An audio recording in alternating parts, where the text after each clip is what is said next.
Que a paz esteja sempre com todos vós. Bom dia, meus irmãos, bom dia, minhas irmãs. E boa noite para aqueles que assistem esse vídeo à noite. Para aqueles que não me conhecem, eu sou Israel. Estive no princípio de toda a história deste mundo, e agora estou no fim. Vim para vos dar toda a verdade, entregar para vós aquilo que o homem destruiu. Por isso eu vim. E hoje não seria diferente. Hoje eu trarei a mais pura verdade. Uma verdade que vai mudar um pouco a história da Escritura Sagrada. E o porquê que eu estou vos dizendo que irá mudar a história das Escrituras Sagradas? Aqui é simples, meus irmãos e minhas irmãs. Nós temos um livro conhecido como a Torá Judaica. Este livro ele é composto por cinco livros, conhecido como o Pentateuco, a Torá Judaica, a base de toda a religião cristã, hoje da religião cristã moderna, está aqui, nestes 5 livros, vamos dizer assim. Esta é a base, o início de tudo. Só que essa Torá Judaica, ela tem algumas coisas que não faz jus à verdade. E o porquê que é assim? Aqui eu quero deixar um pouco mais claro para que vós entendam todo o mecanismo dessa história. Quando o Todo-Poderoso Yah, ele dá os seus 10 mandamentos, esses mandamentos, como eu já vos disse em outros vídeos, eles são a base da verdade. Tudo que vem a favor destes mandamentos está no elo da verdade. Mas tudo que é contra esses mandamentos não é verdadeiro. E como eu já vos disse também, todo ungido do Todo-Poderoso Yah cumpre os seus 10 mandamentos e não descumpre. Nenhuma pequena lei desta ele não vai descumprir. Então, quando eu tenho esta base, que é o princípio da verdade, que é o elo mais verdadeiro que eu tenho dentro das Escrituras, a partir daí eu consigo entender e ver o que é verdade e o que não é verdadeiro. E quando nós vamos falar da história de Salomão, da história de Shilomon, conhecido como Shilomon, nós olhamos uma história um pouco diferente do que o mandamento está me dizendo.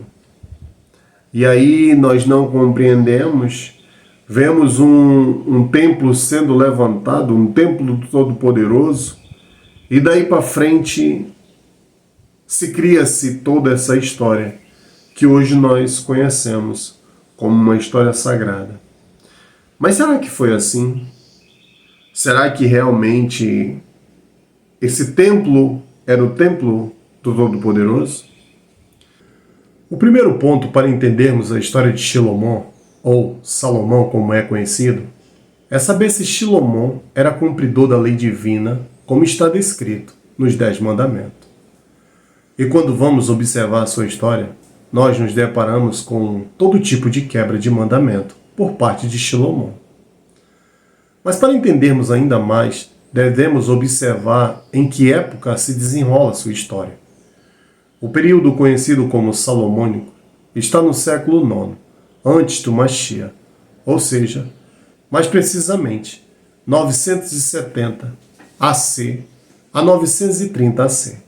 Teria sido marcado pela construção do Templo de Jerusalém e a entronização da Arca da Aliança em seu altar. Opa, mas espera aí. Aqui já temos uma grande contradição, pois a promessa feita por Israel era que o templo seria feito em Bet-El, ou como é conhecida, Bet-Lechem, a cidade de Davi, como está descrito em Gênesis no capítulo 28. E sabendo que O tabernáculo já havia sido construído na terra de Davi? Por que agora o templo teria que ser em Jerusalém? Para entendermos mais essa história, devemos observar uma escritura, que está no livro de Yeshaya, conhecido como Isaías, no capítulo 14. Vamos observar uma profecia contra o rei da Babilônia. Observe o que diz. Profecia contra o rei da Babilônia. Acontecerá que no dia em que Iá vier a dar-te descanso de tua dor, da ira contra ti e da dura servidão a qual tens sido submetido, que proferirás esta sentença contra o rei de Babilônia, e dirás: como já cessou o governante, e chegou o fim do incitador, Iá quebrou o báculo do ímpio, e o cedro do príncipe, que feria com fúria aos povos, açoitando-os desmedidamente, castigando com furor aos povos, e perseguindo-os sem piedade. Toda a terra tem estado tranquila, em quietude. Rompem jubilosamente em cântico. Até os ciprestes e os cedros do Líbano se regozijaram por tua causa, dizendo: desde o momento que caíste, ninguém subiu contra nós para nos cortar. O Sheol, desde abaixo, foi provocado a ira por tua chegada. Incitou contra ti os gigantes, e a todos os governantes da terra a quem fez se levantar de seus tronos. Todos os reis das nações responderão, dizendo-te: também tu fostes debilitado como nós, e fostes entregue conosco? Pois teu esplendor desceu ao Sheol, e morreu tua harpa. Debaixo de ti será espargido o pó, e o verme te cobrirá. Como caíste dos céus, lamenta-te ao raiar da alva. Foste derribado à terra, insolente das nações. Disseste no teu coração: subirei ao céu, acima das estrelas de Deus. Levantarei meu trono e me assentarei sobre os altos montes, que estão nos extremos do norte. Subirei sobre a altura das nuvens, e serei semelhante ao Altíssimo. Mas agora, ao Sheol será derribado, ao mais profundo do abismo.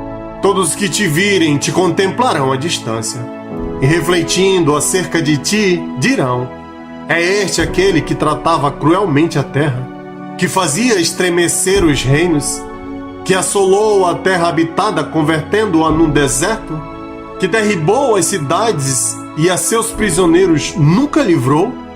Os reis das nações, todos eles, jazem com honra, cada um em sua morada. Mas tu fostes lançado de teu sepulcro, como renovo rejeitado, com roupa de mortos assassinados à espada, que descem entre as pedras da cova, como cadáveres pisoteados.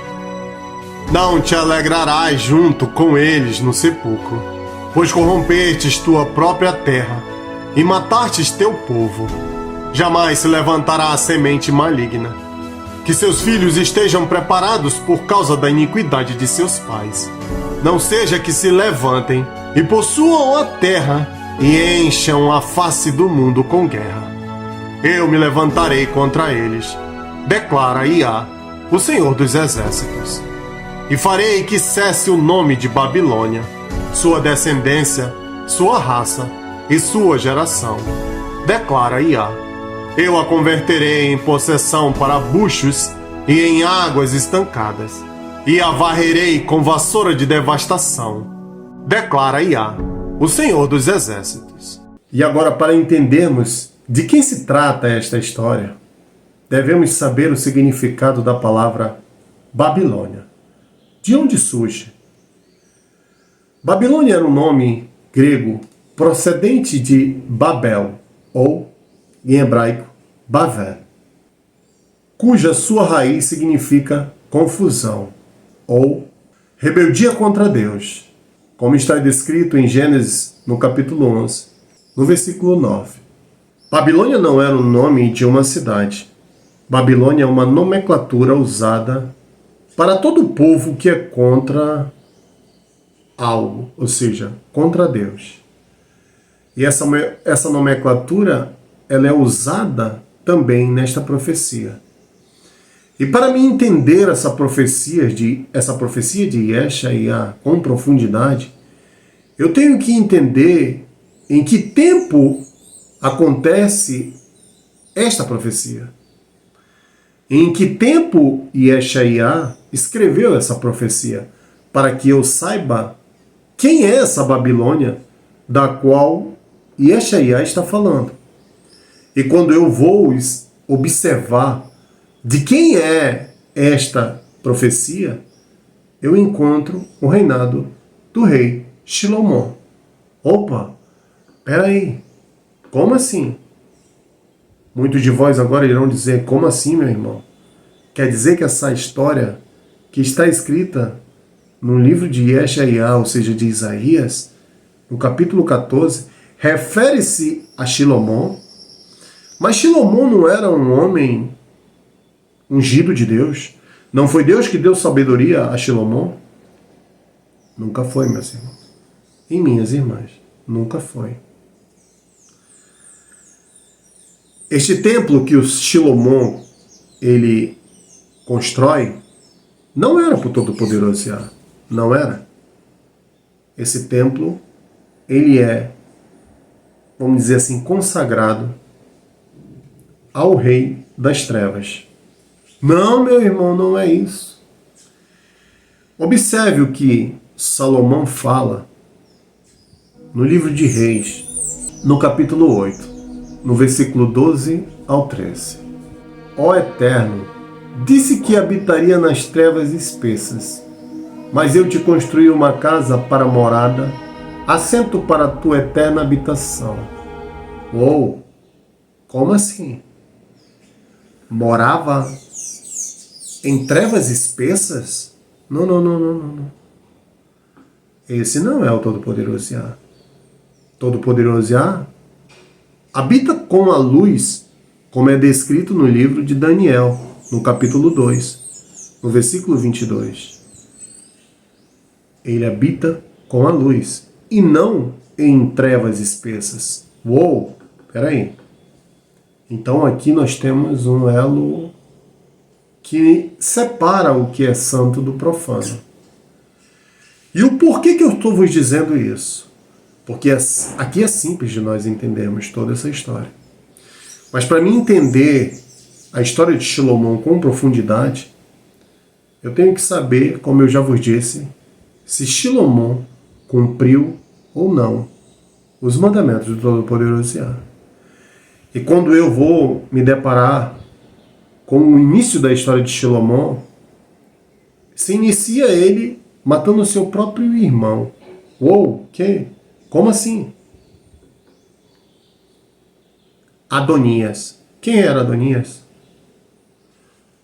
Um irmão de Shilomon que tentou tomar o seu trono. Não, nunca existiu isso. Nunca aconteceu isso. Ele não queria o trono do seu irmão, não. Adonias, ele é Naftã, primogênito de David. David, quando morre, como eu já vos disse, Davi era o sumo sacerdote do tabernáculo, do verdadeiro tabernáculo que existia em Bet-Lechem.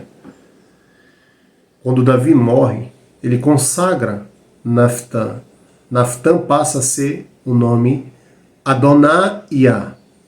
Adonias, como é conhecido, Adonai-Yah significa o Senhor é Yah.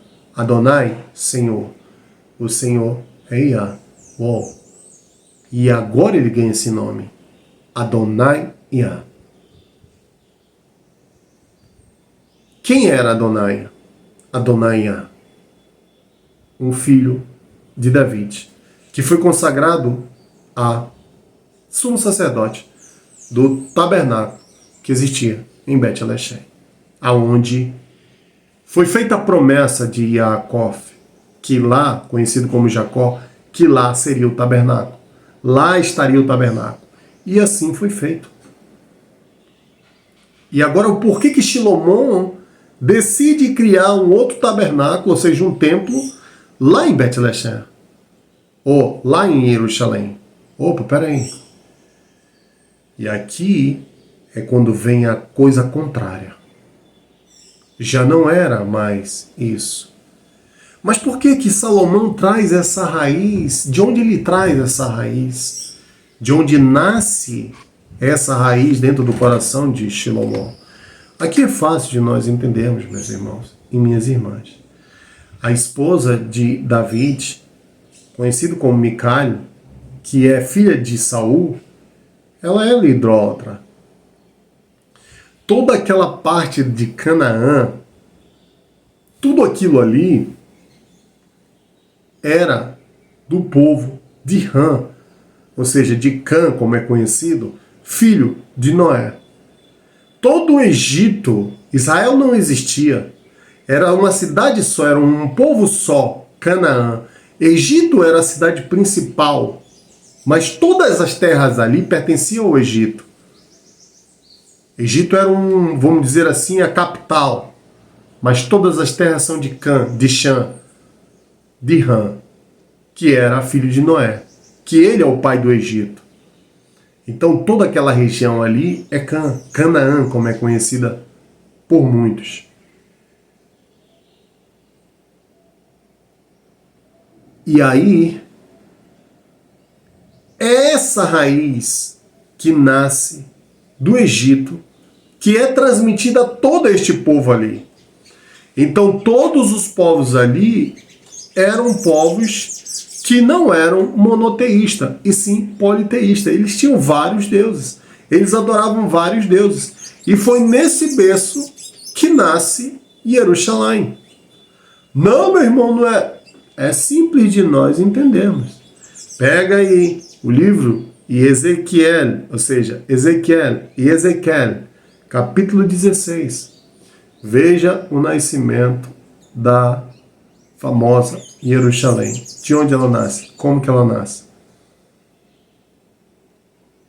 E ela traz toda essa coisa. Todo esse elo de prostituição dentro dela. Isso é fato, comprovado por um profeta. E aqui Yeshaiá, quando chega, ele chega para admoestar tudo aquilo que era ensinado dentro desse templo, de um templo maligno. Veja, quando ele fala, quem requeriu isso de vossas mãos para pisar meus átrios? Estou farto de sangue, de gordura. Não quero mais isso. Não quero isso. Eu nunca pedi de vós isso. Uou, como assim? Nosso rei dizendo que não quer sangue de animais, de touro, de ovelha, não quer isso. Por que ele não quer isso? Porque não era assim. Nunca foi. O tabernáculo, ele tem um propósito lindíssimo. Lindíssimo. Vou explicar para vós o que funcionava o tabernáculo. E aí vós vão entender o porquê do nome Bet Lechem. Vamos lá. Como funcionava o tabernáculo? O tabernáculo ele era aberto, a casa da reunião, ela funcionava no Shabat. O Shabat era o dia que o povo via para dentro do tabernáculo para aprender as leis divinas, para aprender os caminhos divinos, o caminho certo. Durante a semana, todos os seres trabalhavam. Ficava apenas alguns sacerdotes, cada um no seu plantão. Ou seja, tem um dia que o ser não vai trabalhar no campo e ele fica no tabernáculo. E o que fazia vamos dizer assim, esse sacerdote no tabernáculo? Esperando se alguém vinha para pedir ajuda. Uou, como assim? Vamos lá. Veja que o tabernáculo ele tem um pátio bem grande que o Todo-Poderoso Yah manda Moshe fazer. O que era esse pátio? Por que ele era tão grande assim? O pátio ele servia para que os filhos de Israel, quando vinham, traziam os animais, ou seja, um bode, uma cabra, um carneiro, uma ovelha, eles traziam um boi, alguma coisa assim, esses animais ficavam dentro do tabernáculo, ou seja, ali no pátio de fora. Ali ficavam os animais. Esses animais eles não eram sacrificados, não eram. Esses animais eles serviam de ajuda para as pessoas necessitadas. Vamos lá. Uma pessoa chegava e dizia, olha, lá em casa eu não tenho nada para comer, meus filhos estão passando fome, o que eu posso fazer? Era dado o pão a eles e também era dado esses animais para que esses animais o servissem. Ou seja, uma cabra e um carneiro ali, uma cabra e um bode, serviriam para procriar e de lá saiu o leite para que desse para os meninos ali, as crianças dela. Então o tabernáculo ele era isso. Ele era um elo de ajuda aos necessitados, aos órfãos, às viúvas. Então aí nasce o porquê da Betlehem, a casa do pão. Por quê? Lá era fornecido o pão de cada dia. Uou, que maravilhoso! Olha como é profunda essa história, olha como é perfeita essa história. E aqui há uma separação muito grande. E o porquê que aconteceu desta forma, o porquê que Shilomon ele se volta contra o tabernáculo. Veja que o tabernáculo já existia. Para que construir um templo se o tabernáculo já estava onde ele deveria estar? Se ele era feito da forma que ele teria que ser feito, por que construir um templo? Não, nunca foi pedido isso. Nunca foi exigido isso. Mas Shilomon se rende ao paganismo, se rende aos deuses dele, dos quais ele adorava. E ele consagra a casa para um ser das trevas. Esse era um templo para o ser das trevas. E como é que eu sei, como é que eu vou entender estas coisas? Quando nós observamos a consagração desse templo, é uma consagração absurdamente errada. Tudo é contrário. O Todo-Poderoso Yah pede para que o Moshe não faça o templo de pedra lavrada. Shilomon faz o templo de pedra lavrada. Eu vou colocar aqui uma história de um episódio do qual é contado pelos rabinos para que vós entendam tudo o que aconteceu. E a justificativa que os rabinos dão para essa história. Então, Shilomon constrói ela com pedra lavrada. Uou! Mas não podia. Era proibido. Sim, era proibido, mas ele constrói. Em seguida, Shilomon constrói 2 ídolos dentro do templo. Como assim? 2 querubins, um homem e uma mulher. 10 metros de altura, vamos dizer assim. 10 covados ali. Cada um querubim. Oh, que é isso? Segundo o mandamento, não farás para ti imagem de nada que existe nos céus, de nada que existe na terra, ou seja, quebra de mandamento. Algo contrário à lei divina.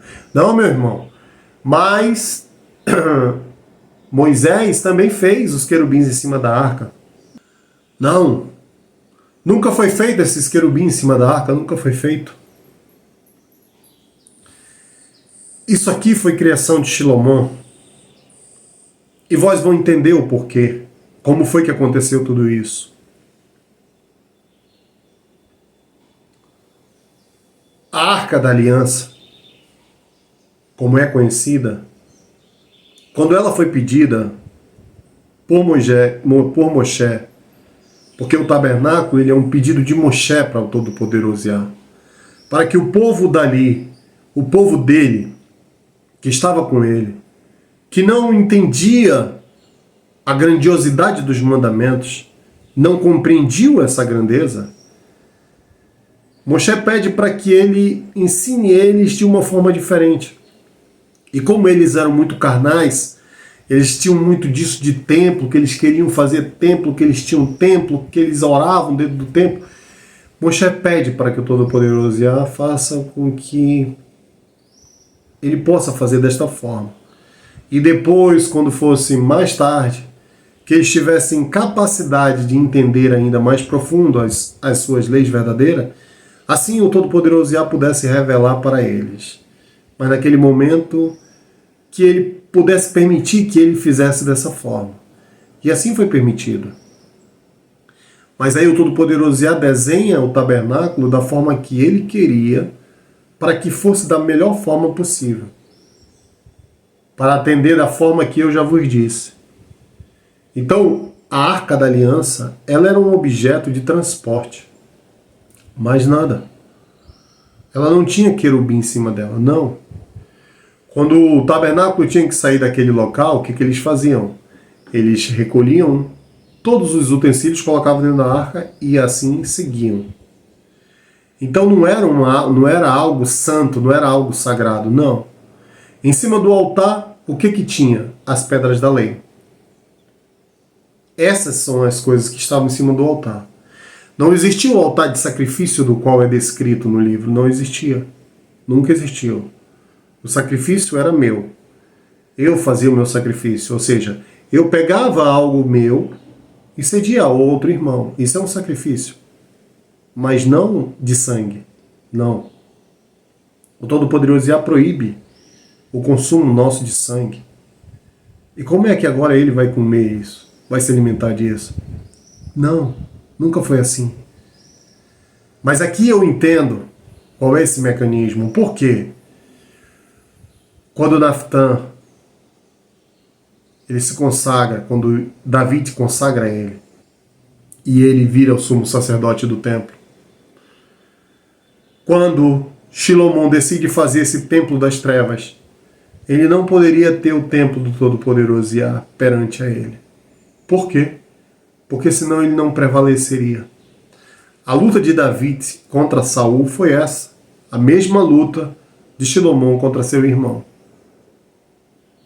Mas infelizmente, contra Saul contra seu irmão, contra Davi, ele não tem êxito. Mas já Shilomon contra o seu irmão, Adonias, ele sim já tem êxito.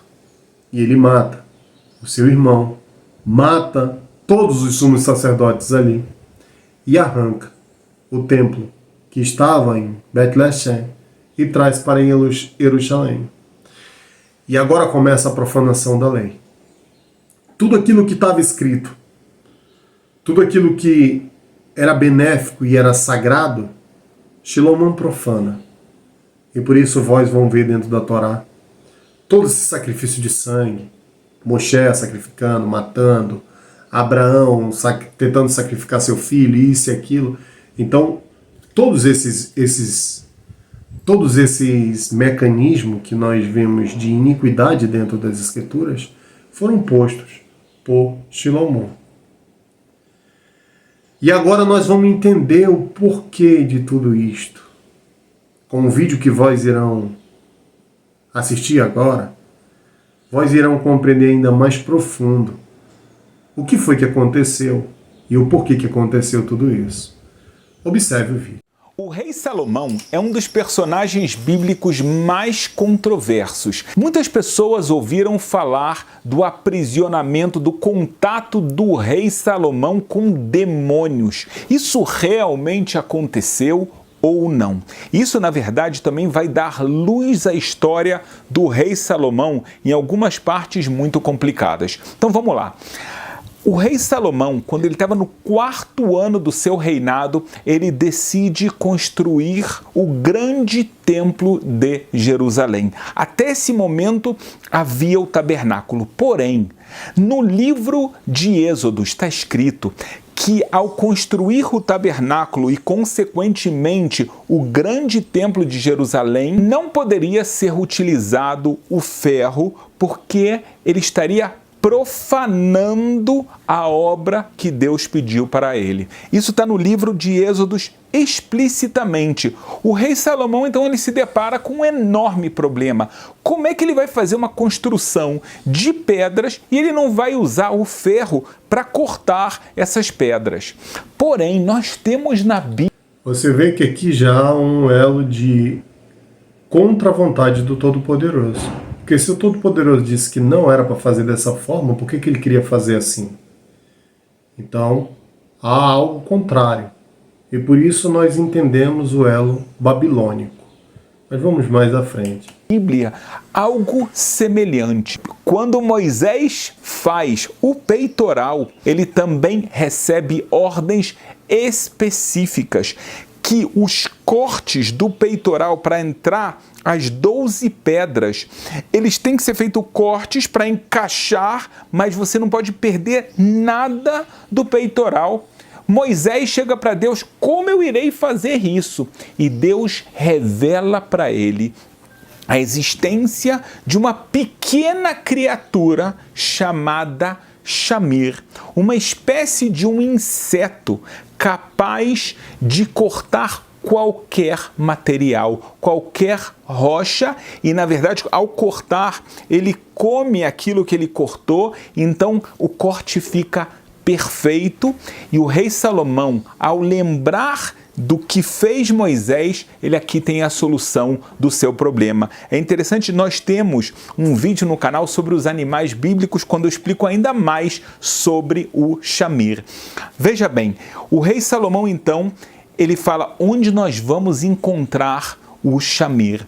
Os sábios da corte falam: Vossa Majestade, se você conseguir aprisionar demônios, você pode obrigá-los a que eles te revelem aonde está o Shamir, porque eles sabem. Então o rei Salomão realmente aprisionou 2 demônios e ele força eles a revelar onde está esse Shamir, e esses demônios falam: nós não sabemos, mas o rei dos demônios, chamado de Ashmadai, ele sim sabe. Porém, Ashmadai, como rei... Peraí. Moshe clama ao Todo-Poderoso Yah para que ele mostrasse esse inseto, esse besouro, esse bicho. E agora, Shilomon clama ao rei dos demônios? Veja que a história é muito contrária. Porque que eles, se ele é ungido do Todo-Poderoso Yah, por que não clamou ao Todo-Poderoso Yah, e o Todo-Poderoso Yah mostraria para ele, assim como mostrou para Moisés, como é contado, se não é verdade. Não tem nada a ver desse inseto. Isso aqui já é uma história que é contada pelos rabinos para justificar algo que Shilomon fazia por sua livre, espontânea vontade. Esse contato com demônios, seres malignos, era o que eles faziam. Veja aí, são os sábios que estão dizendo para ele: aprisione 2 demônios, e aí eles vão mostrar onde está o bicho. Nada disso. E aqui nós já vamos compreendendo tudo aquilo que eu já vos falei. Mas vamos mais à frente. Dos demônios, ele é muito poderoso e muito perigoso. Mas você sabe o que são os demônios, ou Shedim em hebraico? Demônios são espécies de criaturas espirituais que Deus criou. Eles têm algo de muito especial. Por quê? Nós sabemos que tudo que Deus criou no universo tem 4 elementos, que é o fogo, o ar, a terra e a água. Os demônios, eles só têm 2 elementos, que são o fogo e o ar. Quer dizer que a terra e a água, que são muito mais materiais, não se encontram nos demônios. O que nos ensina que a parte, vamos falar, física deles é muito tênue, é quase que ela não existe. Então os demônios, eles foram criados para fazer algumas missões, eles também são chamados, como na Bíblia, de Seirim, como está escrito que é proibido oferecer sacrifícios ou oferendas para os demônios. Tem pessoas que pensam que se eles trabalharem para os demônios, eles vão conseguir algum atalho de sucesso, de amor e qualquer coisa assim, e Deus ordena na Bíblia: se afasta disso.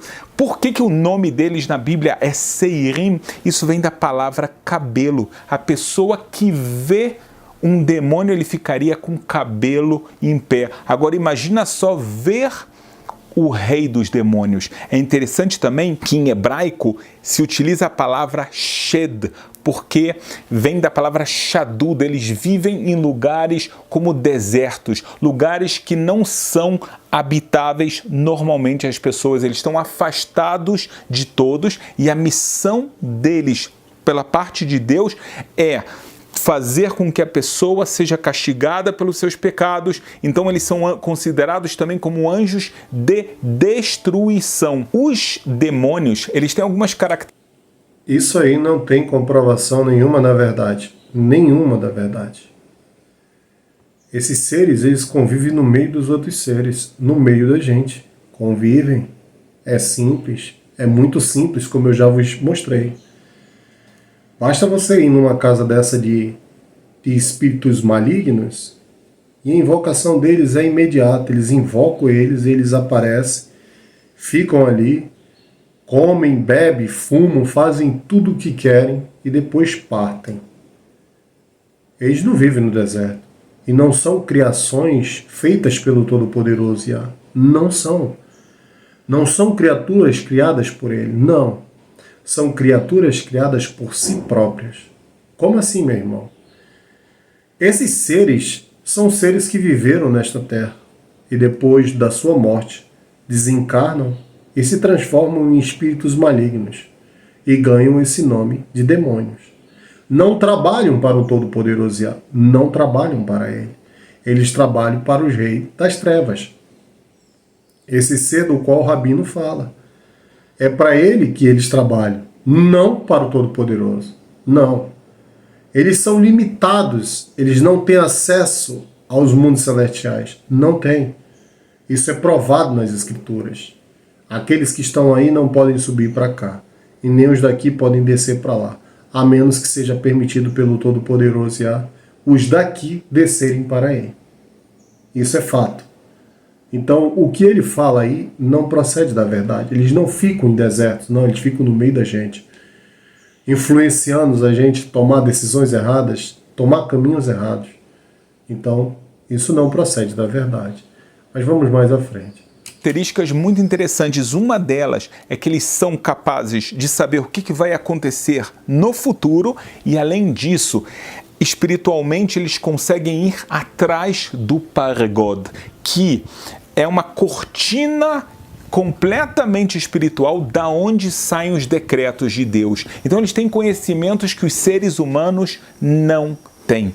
Agora o rei Salomão se encontra com um grande problema. Eu preciso do Shamir, mas como é que eu vou fazer com o rei dos demônios, Ashmadai? Ele manda o ministro da guerra chamado de Benaial.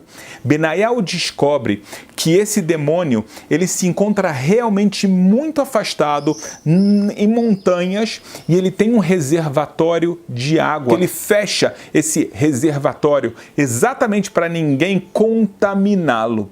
O que faz Benaial? Ele esvazia o reservatório de Ashmadai da água e ele coloca no lugar dele vinho. Só que antes dele sair de perto do rei Salomão, o que ele faz? O rei Salomão dá para ele uma corrente, que nessa corrente estava o nome de 72 letras de Deus. Além disso, ele dá para ele um anel que também possuía o nome de Deus.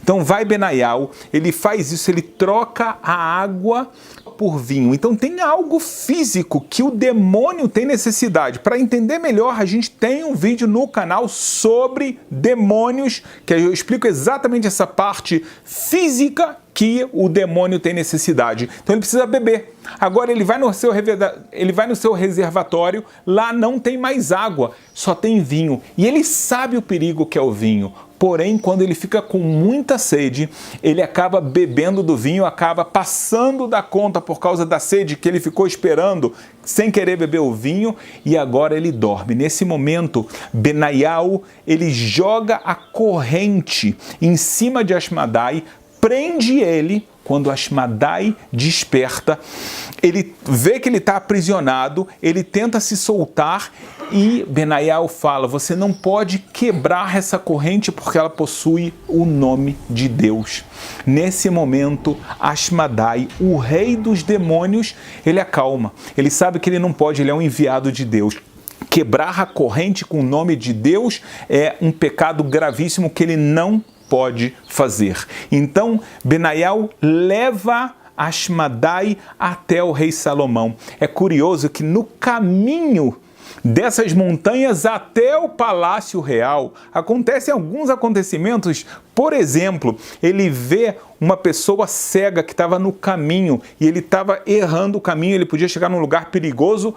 O rei dos demônios coloca ele no caminho. O rei dos demônios, ele vê um casamento e ele começa a chorar.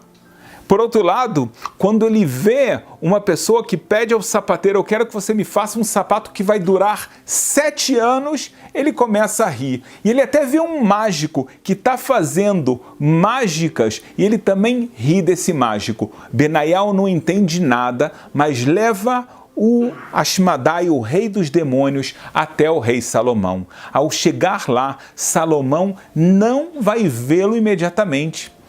Ashmadai não está entendendo por que o rei Salomão não me vê. Ele pergunta para os súditos do rei.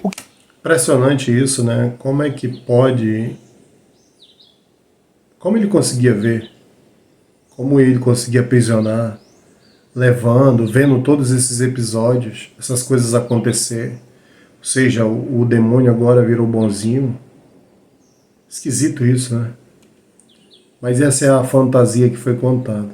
Vamos mais à frente. O que está acontecendo? No primeiro dia eles falam, olha, Salomão bebeu muito. E ele pega um tijolo e bota outro em cima. Ninguém entende. E vão até o rei Salomão e falam, olha, foi isso que aconteceu. O que ele quis falar, diz Salomão com a sua sabedoria. Ele bebeu? Deem para ele beber ainda mais. No segundo dia, Salomão também não vai vê-lo. Ashmadai pergunta, por que ele não vem me ver? E ele fala, porque ele comeu muito. E aqui existiam os 2 tijolos, ele tira um tijolo de cima do outro. Vão os súditos de Salomão até ele e fala, não entendemos o que ele quer falar. Não, ele falou para vocês que se ele comeu muito, agora diminuam a comida do rei Salomão. Mas no terceiro dia, o rei Salomão, ele vai até Ashmadai. Ashmadai fala, o Senhor é o rei de quase toda a terra. Por que precisava ser rei sobre mim? Não basta o poder que você já tem? E Salomão explica para ele que, na verdade, o único motivo que ele aprisionou ele é porque ele precisa do Shamir e ele sabe que você tem o segredo da onde está o Shamir. Ashmadai fala, é verdade. Porém, Salomão, ele ouviu a história de Benaial, do que aconteceu no caminho. Ele fala, me explique o que aconteceu no caminho. Por que quando você viu aquele cego, você colocou ele no caminho? Ele falou, porque aquele cego tem uma voz que sai nos céus e fala, ele é um justo completo. E quem ajuda esse justo vai junto com ele ter parte no mundo vindouro. Por outro lado, quando Ashmadai ele vê o casamento, o rei Salomão pergunta, por que você chorou? Porque daqui a 1 mês o noivo vai falecer e a noiva dele só vai conseguir casar novamente daqui a 13 anos. Por isso eu chorei. E por que você riu quando você viu o homem que pediu um sapato para 7 anos? Ele fala, porque eu não sei se ele vai viver até amanhã e ele está pedindo um sapato para 7 anos. E o que aconteceu com aquela pessoa que estava fazendo mágicas? Porque aquele cara era um charlatão. Embaixo dele tinha um tesouro valiosíssimo e ele está fazendo mágicas com coisas que estão em cima. Se ele fosse mágico, ele sabia o que tinha embaixo dele. Então o rei Salomão entende que ele tem um poder muito grande e agora ele pergunta, aonde está? Veja que aqui é interessante se analisar esse texto. Por quê? O rei dos demônios agora está se passando por bonzinho. Isso pode acontecer? Lógico, pode. Por que pode? Porque sempre foi assim. Sempre o caminho é florido. É belo, perfeito. Mas o fim não é tão perfeito. Não é. Por isso disse nosso Senhor, a porta que leva aos reinos dos celestiais é estreita e apertada. Mas a porta larga e espaçosa é o que caminham à perdição. É aqueles que não herdarão os reinos dos céus. E é isso aqui que ele mostra. É um ser de uma sabedoria muito grande, muito sábio. E ele engana desta forma. Não vai enganar diferentemente, não vai. Mas aqui o que nós olhamos e observamos é que Shilomon nunca andou com Todo-Poderoso Yah. Nunca andou. A vida dele foi para os seres malignos. E isso é fácil de nós entendermos dentro das Escrituras Sagradas. Basta observarmos. Vós conhecem a história da rainha de Sabá? Ela é uma rainha etíope, conhecida como uma grande feiticeira. Quando ela ouve falar de Shilomon, ela vai lá para saber se o que falavam dele era verdadeiro. Por quê? Porque ele descendia de um homem que era contrário àquilo. E agora o filho daquele homem proclamava uma fé da qual a feiticeira conhecia. Mas aí vós irão dizer, não, meu irmão, mas essa mulher, a rainha do sul, também é citada por nosso Senhor, o Mashiach. Não, nunca foi citada. E isso aqui já é uma raiz da profanação. Aí vem a profanação, daí nasce toda essa história. Vós irão entender o que eu estou vos dizendo, o porquê de tudo isso. Mas vamos mais à frente e entenderemos ainda mais profundo toda essa história. Tá, o Shamir. O demônio Ashmedai revela que existe uma criatura, uma espécie de uma ave que ela guarda o Shamir. Ele dá a dica para o rei Salomão de como conseguir aprisionar esse Shamir, como conseguir o Shamir, dito e feito. Agora, o rei dos demônios, Ashmedai, está esperando que o rei Salomão vai libertá-lo, porque ele já fez aquilo que foi pedido. Mas o rei Salomão manteve ele preso durante todos os anos da construção do grande templo. Levaram 6 anos para construir o grande templo de Salomão em Jerusalém. Enquanto isso, o rei Salomão e Ashmedai tinham discussões, até que certo dia o rei Salomão pergunta para o rei dos demônios: vocês são demônios, você é o rei dos demônios, o que vocês têm melhor do que nós seres humanos? Aonde vocês seriam mais poderosos? O rei Ashmedai contesta da seguinte forma, ele fala: olha, enquanto eu estou acorrentado e você está com um anel com o nome de Deus, eu não tenho nada para fazer, mas se você tirar a corrente, eu vou poder te mostrar. E Salomão cai na conversa do demônio Ashmedai. Ele tira a corrente, o Ashmedai pega o anel do dedo de Salomão, engole ele e nesse momento ele joga Salomão para fora do castelo. E aqui o que ele faz? Ele, de uma forma muito mística, ele é o rei dos demônios, ele tem alguns poderes que a gente não conhece, ele se veste de rei Salomão. O rei Salomão agora está fora do castelo e isso vai fazer você entender uma passagem bíblica. No livro de Eclesiastes, e aqui você já vai ver o problema de não conhecer o hebraico bíblico. Está escrito assim: eu sou Kohelet, eu sou Eclesiastes, fui rei em Jerusalém. Vamos tentar entender? Na verdade, eu peguei a tradução em português da Bíblia para ver como está traduzido. Está traduzido assim: eu sou o pregador. Você não consegue entender nada.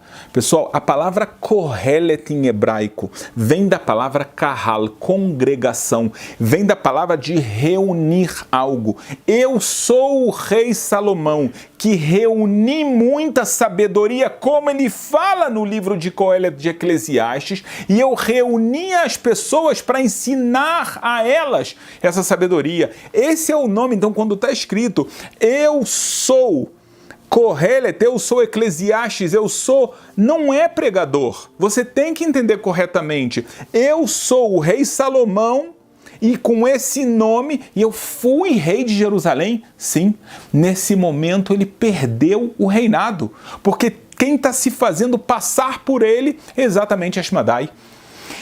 E agora Salomão, ele está tentando o seu caminho de volta, ele fala para as pessoas: eu sou o rei Salomão. As pessoas estão rindo dele. Salomão está lá no castelo, a gente está vendo ele, que coisa é essa? E ele vai para os sábios da grande assembleia. E ele fala: eu sou Salomão, sou eu. por favor, acreditem em mim. E eles falam, será que uma pessoa que saiu de si, ela vai voltar sempre à mesma mentira, à mesma história? E eles vão investigar. Por um lado, eles vão até Benaial. Benaial, o rei Salomão tem te procurado? Não. Aí ele vai para as esposas do rei Salomão. O rei Salomão procurou vocês? Sim, procurou. Mas tem algo muito estranho.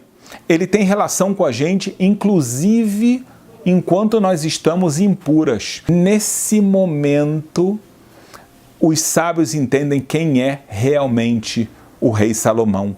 E eles dão para ele um novo anel com o nome de Deus, uma nova corrente com as 72 letras do nome de Deus.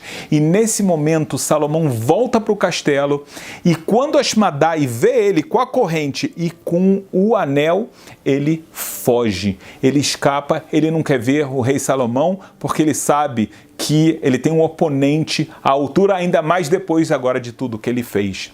Mas o que acontece de interessante é que o rei Salomão, e você pode ver isso no Cântico dos Cânticos, ele, desse momento em diante, ele nunca deixou de temer Ashmadai, o rei dos demônios. Por isso você vai ver escrito, veja a cama do rei Salomão. 60 pessoas muito fortes, munidos de espadas, eles ficavam lá em volta do rei Salomão para protegê-lo do medo da noite. O que aconteceu de repente que o rei Salomão ele tem medo da noite? O medo de Ashmadai, o rei dos demônios. E isso explica, de acordo com alguns comentaristas, todo aquele comportamento estranho que será que realmente o rei Salomão foi idólatra, foi ele que fez algumas coisas erradas. Então muitos comentaristas falam que na verdade foi enquanto Ashmadai tomou o lugar do rei Salomão, ele fez esses pecados e quando Salomão volta ao reinado, é claro que isso vai acabar. Por que essa história? É simples. Como podes alguém que constrói o templo, dizendo que é templo do Todo-Poderoso Yah, agora fazer tudo aquilo contrário, ou seja, fazer um monte de pecado, cometer um monte de pecado? A justificativa é que um demônio possuiu o seu corpo e ele fez tudo aquilo. Sim, isso é normal.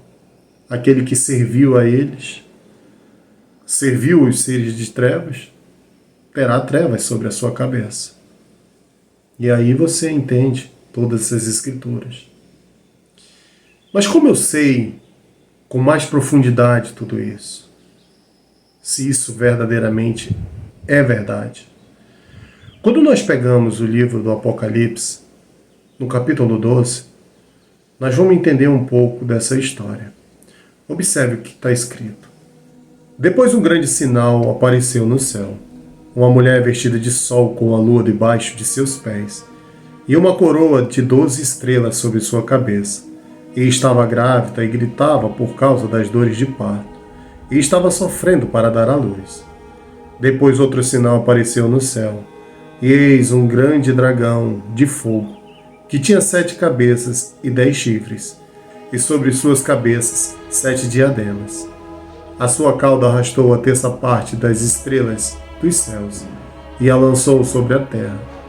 E o dragão estava de pé diante da mulher, que estava para dar à luz para devorar o seu filho quando nascesse. E ela deu à luz a um filho varão, que há de apacentar todas as nações com vara de ferro. E seu filho foi arrebatado para Deus e para seu trono. Então a mulher fugiu ao deserto, onde tinha um lugar que Deus havia preparado para que ali fosse sustentados 1260 dias. Houve então uma guerra nos céus, e Miguel e seus anjos lutaram contra o dragão, e o dragão e seus anjos lutaram, mas não prevalecerão, nem foi encontrado mais um lugar para eles nos céus. Então foi expulso o grande dragão, a serpente antiga, a qual se chama Caluniador e Satanás, o que engana todo mundo. Foi lançado sobre a terra, e seus anjos foram lançados juntos com ele. Uou! Agora, para mim entender essa escritura, eu tenho que saber quem é esse dragão. Como eu já vos disse, nunca existiu essa luta, essa guerra nos céus. Nunca existiu. Essa luta é aqui. O dragão que estava para devorar o seu filho quando nascesse, o filho da mulher quando nascesse, são os religiosos daquela época que serviam a Torá judaica. O grande dragão é Shilomon. Sei que muitos vão, não, meu irmão, como assim? Calmem. Vamos lá. Mihael. Quem é Mihael? Nosso Senhor. Yeshua, o Mashiach. Seus anjos. Quem são seus anjos? Os discípulos. Mihael e seus anjos lutaram contra o dragão e seus anjos. Quem é o dragão? Shilomon e a sua lei. Seus anjos, os líderes religiosos daquela época, lutaram contra Mihael e seus anjos. Uou! Aí nós vamos mais à frente. Vamos mais à frente entender ainda mais profundo toda essa história. Observe o que diz em Apocalipse, no capítulo 3. Depois parei sobre a areia do mar, e vi uma besta selvagem, que surgiu do mar, a qual tinha 10 chifres e 7 cabeças. Em seus chifres havia 10 diademas, e sobre suas cabeças havia nomes de blasfêmia. A besta selvagem que vi era semelhante a um leopardo. Suas patas eram como de urso, e sua boca como a dos leões. E o dragão lhe entregou seu poder, seu trono e grande autoridade. Uma de suas cabeças estava com ferida de morte, mas sua ferida mortal foi curada, e toda a terra se espantou e ia após a besta selvagem. E adoraram ao dragão, porque dera poder à besta selvagem, e quem poderá fazer guerra contra ele? E foi dada a ela uma boca que falava arrogantemente e blasfemava. E foi dada a ela autoridade para agir durante 42 meses. E abriu sua boca em blasfêmia contra Deus, para blasfemar contra seu nome, e contra seu tabernáculo, e contra os que habitam no céu. E foi dada a ela autoridade sobre toda a linhagem, povo, língua e raça. E lhe foi permitido fazer guerra contra os santos, para que os vencesses. E adoraram todos os habitantes da terra, aqueles cujos nomes não estão escritos desde a fundação do mundo, no livro da vida do Cordeiro imolado. Se alguém tem ouvidos, entenda. Se alguém leva ao cativeiro, irá ao cativeiro. Se alguém mata a espada deve ser morta. Aqui está a perseverança e a fé dos santos. Essa é a verdade. E aí eu entendo, quando eu vou mais à frente, e eu vou ver a história das duas bestas selvagens. E uma das bestas, que é a primeira besta, quem é que dá o poder a ela? O dragão. Quem era o dragão? Shilomon.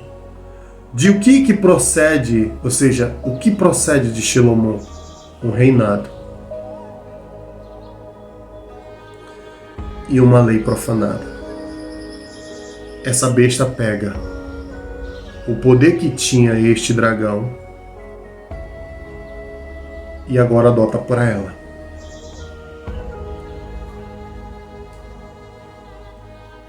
Aí nós vamos entender o porquê que o dragão foi ferido, mas depois ele volta à vida. Por que o dragão ferido, o que representa o dragão ferido? O que representa? O templo caído. Essa é a ferida do dragão. Esse templo de espíritos malignos caiu. Mas depois ele volta à vida novamente. Foi dada a vida novamente para ele. E todas as pessoas se maravilharam quando Herodes, ou seja, constrói o segundo templo. Uou, que maravilha! aí nós entendemos o significado do dragão ferido, que a besta da vida é ele novamente. E entendemos também o famoso número 666, que também procede de Shilomon. E agora eu entendo toda a história. Uma história da qual, infelizmente, eu não compreendia. Muitos diziam, não, era o Papa no fulano de tal, que depois virou... Não, aquilo que eu mostrei para vós no vídeo passado, eu não quis entrar em profundidade quem era este dragão que foi ferido e depois de ganhado a vida, porque agora era necessário que vós entendam isso profundamente. E agora eu entendo tudo o que aconteceu. E esta é toda a verdade, meus irmãos e minhas irmãs. Infelizmente, a escritura que conhecemos hoje, como disse meu Senhor, ela só tem 30% de verdade. O resto é profanação do homem.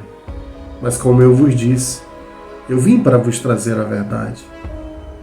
Eu não recebi isso de homem nenhum.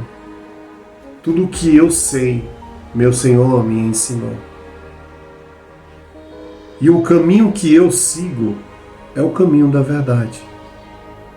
Eu não quero de forma alguma trazer para vós coisas de minha cabeça, algo que não há comprovação nenhuma, não.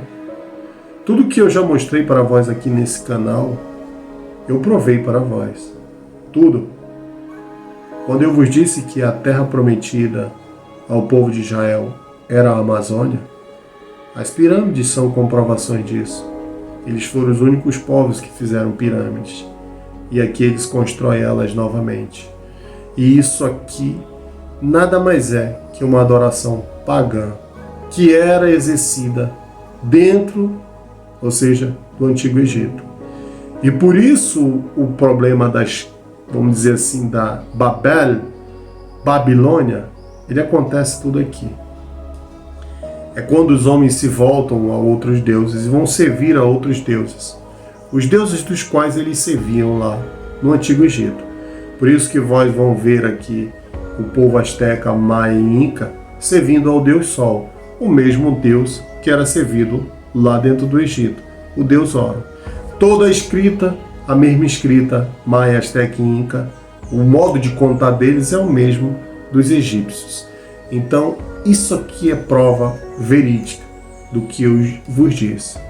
E aqui eu estou provando para vós novamente que essa escritura da qual vós conhece, do Antigo Testamento, tirando os profetas, ele é uma escritura que foi profanada por esse ser chamado Shilomon.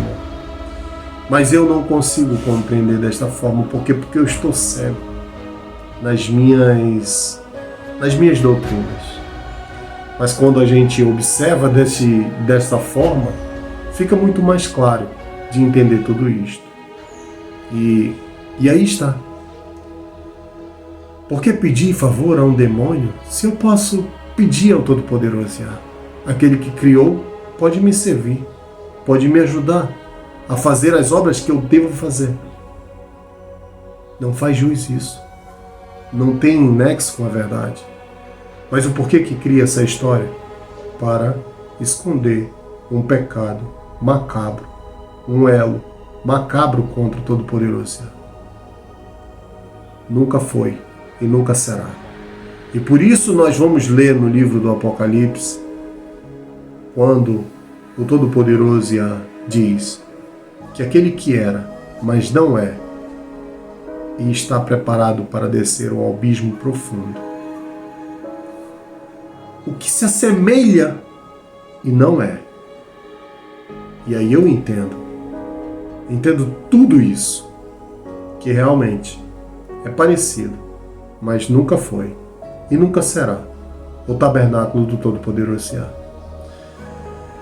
Muito obrigado, meus irmãos e minhas irmãs. Espero ter esclarecido com um pouco mais de clareza essa história. Agora é cada um de vós. Eu vou colocar depois o Evangelho do Reino toda a história verdadeira em linha perfeita, como era descrito, o que aconteceu, para que vós saibam realmente de toda esta verdade. Agora eu espero ter dado uma luz para vós ainda maior, e que vós agora possam observar cada ponto dessa história, unindo os mandamentos nesta verdade. Muito obrigado por estar comigo até o final deste vídeo. Aqueles que não são inscritos no canal, que se inscrevam no canal, dê um joinha, compartilhe o vídeo, para que esse vídeo chegue a mais pessoas e assim cada uma delas possam se libertar dessas correntes que existem até hoje, que são correntes pagãs. Muito obrigado, meus irmãos e minhas irmãs. Que a paz do Todo-Poderoso Yah e de seu Filho Yeshua esteja sempre em vossos corações. Rendei glória àquele que fez os céus e a terra, o mar e as fontes das águas, pois é chegada a hora de vosso juízo, e que assim seja. Hashem,